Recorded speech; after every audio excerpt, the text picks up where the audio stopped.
Stock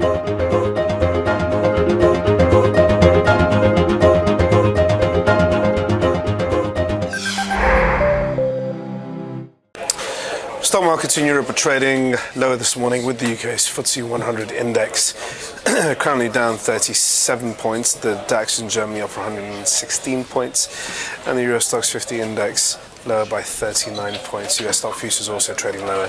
The Dow currently off around about $25 for the S&P 500 contract. The futures, that is, down around about 2 points. Now going into the commodity space, gold is currently lower by $5. FX markets are somewhat subdued. The US dollar is a little stronger. The yen is somewhat weaker, and at the same time the euro is stable, not doing too much at the moment. And going over to the core government bond space, UK gilts and German bonds currently seeing a bit of demand on the risk-averse tone as investors seek out safe haven assets. Good morning, I'm Ishaq, Siddiqi, and welcome to your daily market bite. And I'm going to give you guys a quick idea of what's going on in financial news today. So overnight we had a somewhat weak session in the US, and that was sparked by minutes by the Federal Reserve, which suggested that members on the FOMC are more committed or behind the idea of tapering to continue into next month, which means that in the month of March we may get another 10 billion cut off from the Fed's bond buying program. That worried investors, and that was compounded by overnight news from China that their manufacturing industry slowed further. Again, when it comes to China, we know that it's going through a transitionary phase. The economy is transforming with a long-term growth program in place, so a slowdown is somewhat expected. However, the pace of contraction is now starting to worry investors.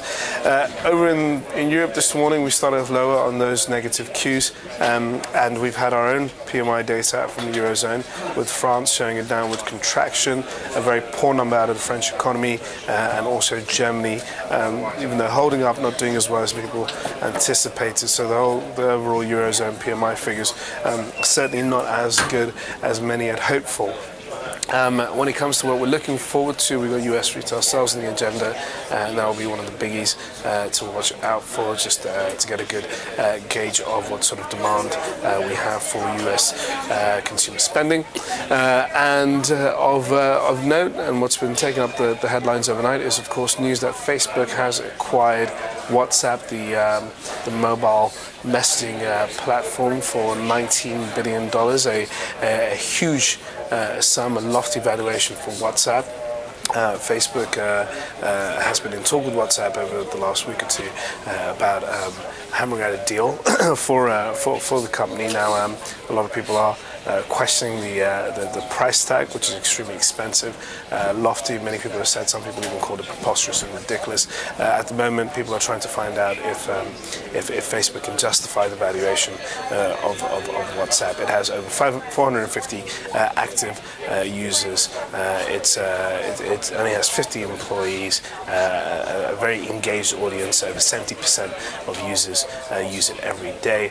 And for Facebook, the integration, although they've said that they want to keep WhatsApp autonomous, and they don't want to put adverts in place on WhatsApp, at the moment it seems like Facebook will have to monetize the business further. This is Facebook's first paid-for service acquisition.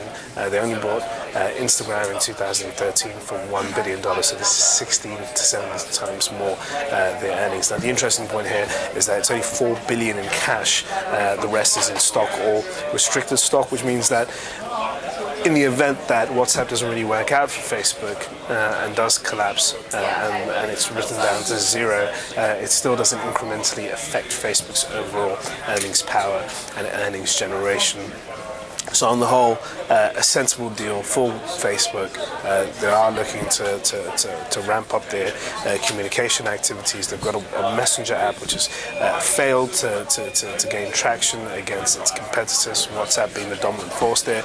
The one thing we have to remember is WhatsApp has essentially killed the BlackBerry Messenger system, one of the reasons why the BBM system went into collapse, and why BlackBerry is currently in the financial predicament that it is at the moment. At the same time, the amount of active users on Facebook and the overall messaging on, sorry, not Facebook, on WhatsApp, the overall messaging on WhatsApp tells us about the same amount of the global telecom SMS industry.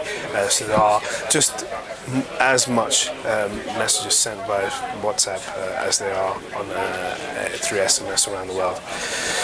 That's all for your daily market buy. Thanks for watching, and tune in tomorrow for another one.